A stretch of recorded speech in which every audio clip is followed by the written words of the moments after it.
Salut, ça va bien, j'espère. Moi, je vais bien grâce à Dieu. Donc, je continue mes partages de mes réflexions dans la méditation de l'évangile selon Jean. Là, je suis dans Jean 6 et je veux partager aujourd'hui sur comment Jésus m'a fatigué. Dans le fait que le Seigneur, on le connaît généralement comme ça, comme quelqu'un qui dit des choses, parfois on ne comprend pas. Donc, moi, je qualifie des choses profondes, des choses vraies. Et associé dans ce chapitre à des choses difficiles, dures et qui peuvent à un moment donné même confondre, voire blesser, frustrer les gens. Mais ça reste le Seigneur Jésus-Christ, donc ce qu'il fait est parfait et bien. Donc je vais qu'on se penche dessus en regardant quelques versets. Dans Jean 6, à partir du verset 34, il est en train de dire en fait aux Juifs qu'il est le pain de vie. Il prend l'analogie si parce ils lui ont demandé en fait quel miracle nous montre-tu en fait. Ils ont dit nos pères ont mangé la manne descendue du ciel, tout ça. Parce que bon, eux ils voulaient en fait que Jésus fasse seulement les pains, les miracles pour manger. C'était tout le problème, manger. Jésus donc passe sur cette base en fait pour leur prêcher en fait qui il est, n'est-ce pas? Et le royaume des cieux, l'évangile. Donc, verset 35, Jésus leur dit, je suis le pain de vie, celui qui vient à moi n'aura jamais faim, et celui qui croit en moi n'aura jamais soif. Mais je vous l'ai dit, vous m'avez vu, et vous ne croyez point. Tout ce que le Père me donne viendra en moi, et je ne mettrai pas d'ailleurs celui qui vient en moi, car je suis descendu du ciel pour faire ma volonté, non ma volonté, mais la volonté de celui qui m'a envoyé. Or, la volonté de celui qui m'a envoyé, c'est que je ne perde rien de tout ce qu'il m'a donné, mais que je le ressuscite au dernier jour. La volonté de mon Père, c'est que quiconque voit le Fils et croit en lui ait la vie éternelle, et je le ressusciterai au dernier jour. Donc là, il est en train de prêcher son message. Il faut le voir, il faut croire en lui, avoir la vie éternelle. Maintenant, le problème, c'est que il est parti de la notion du fait qu'il est le pain qui est descendu du ciel. Donc, verset 41, on dit les Juifs murmuraient à son sujet parce qu'il avait dit je suis le pain qui est descendu du ciel. Et il disait, n'est-ce pas là Jésus, le fils de Joseph, celui dont nous connaissons le Père et la Mère? Comment donc dit-il, je suis descendu du ciel? Et donc, ça commence à ce moment-là. C'est-à-dire qu'il parle des choses spirituelles. Le fait que lui, il vient du ciel, que lui, il est le Messie et le Sauveur, avec l'analogie du pain descendu du ciel. Et ça commence un peu à confondre les autres qui étaient en train de voir l'image du pain physique. Ensuite, au verset 50, il dit, c'est ici le pain qui descend du ciel. Il insiste, afin que celui qui en mange ne meure point. Je suis le pain vivant qui est descendu du ciel. Si quelqu'un mange de ce pain, il vivra éternellement. Et le pain que je donne, que je donnerai, c'est ma chair que je donnerai pour la vie du monde.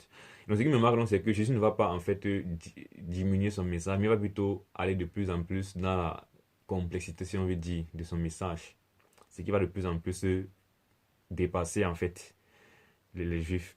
Là-dessus, donc, les Juifs disputaient entre eux, disant, comment peut-il nous donner sa chair à manger? Donc là, maintenant, il est carrément sur la chair. Jésus leur dit, en vérité. Et à chaque fois que les gars se posent une question, il ne s'arrête pas pour rentrer un peu expliquer.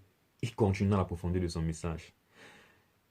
En vérité, je vous le dis, si vous ne mangez la chair du Fils de l'homme, donc vous doutiez que je parle de chair, en fait, il faut manger la chair du Fils de l'homme. Mais en plus, si vous ne buvez son sang, vous n'avez point la vie en vous-même. C'est-à-dire que ça, c'est carrément une image du cannibalisme. C'est-à-dire que ça peut être perçu comme ça. Et d'ailleurs, c'est ça qui rend ça choquant. Et de quoi est-ce qu'il est en train de parler? Oh, spirituellement parlant, il parle de croire en lui en réalité. Parce que c'est le fait de croire en lui qui est un peu comme le consommer.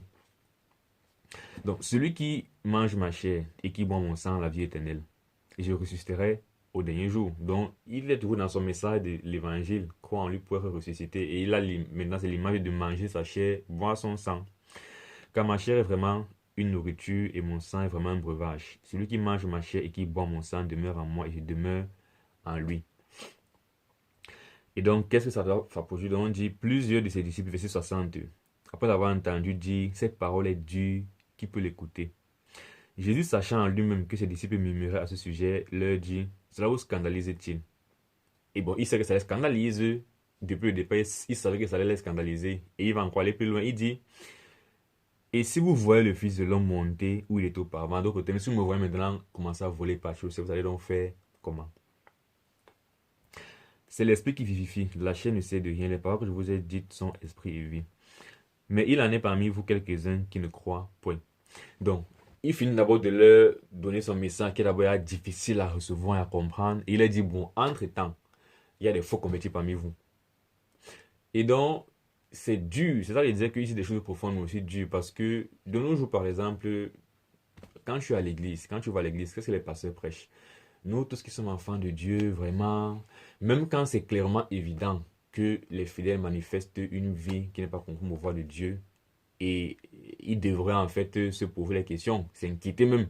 Mais le pasteur en mode non, nous sommes tous enfants de Dieu, vraiment, on est tous convertis ici. J'étais dans une église où on te disait, par exemple, une fois je suis là un dimanche, comme s'il a plu le matin, on est à l'église, et le pasteur dit, si malgré qu'il est en train de pleuvoir, quelqu'un puisse se lever, s'est lavé, s'habiller, venir à l'église, c'est que vous avez la foi. Donc des choses comme ça où on te rassure par excès que si c'est que tu es à l'église, tu es faussement chrétien, sauvé, enfant de Dieu. C'est pas forcément le cas. Et donc Jésus est en train de dire, parmi vous, il y a des faux convertis. Donc il n'a pas peur en fait, parce que quand tu parles durement comme ça, parfois ça peut frustrer des fidèles et des fidèles pas à eux. Et donc c'est pour ça que de nos jours, les pasteurs en fait ont toutes les paroles très délicieuses pour leurs fidèles. Mais Jésus, son but en fait n'est pas d'avoir les fidèles. Il sait qu'il est la vérité et qu'on a intérêt en fait à être auprès de lui. Donc lui va te dire la vérité.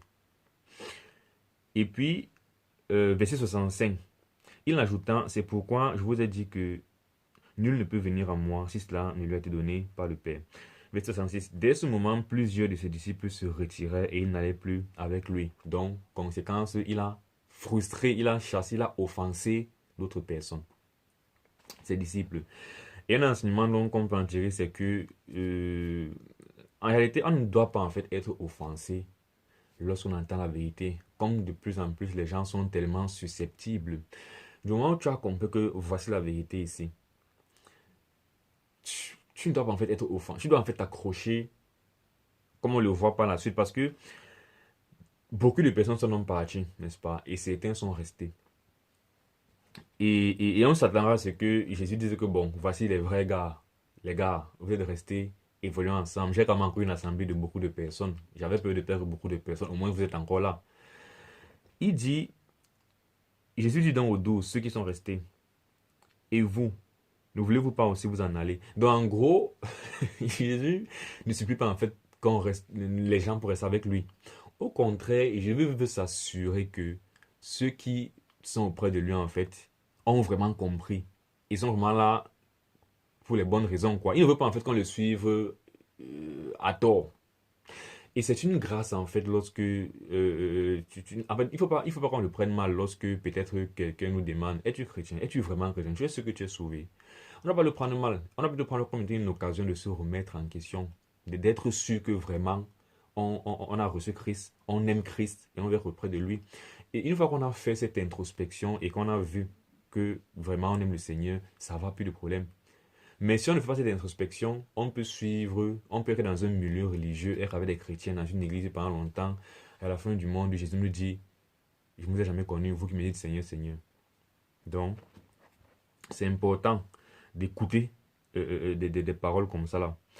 Et donc Pierre a donné une très belle réponse. Simon Pierre lui répondit, Seigneur, à qui irions-nous? Tu as les paroles de la vie éternelle. Très belle réponse. Très belle réponse, n'est-ce pas? Mais Jésus ne va pas s'arrêter là, il va encore aller plus loin. Donc Pierre dit, et nous avons cru et nous avons connu que tu es le Christ, le Saint de Dieu. Jésus leur répondit, n'est-ce pas moi qui vous ai choisi, vous les 12? Ils ont dit, oui, tu nous as choisis, nous sommes tous sauvés, on marche avec toi. Il dit, mais l'un de vous est un démon.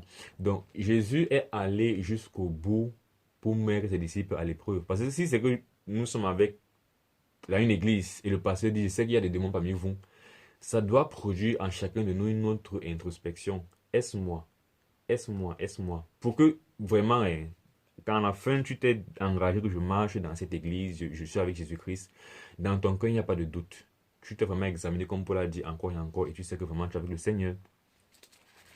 Donc, l'autre petite chose à laquelle ça m'a fait penser, c'est la notion de langage spirituel. Comme Paul le dit dans 1 Corinthiens 2, à partir du verset 13.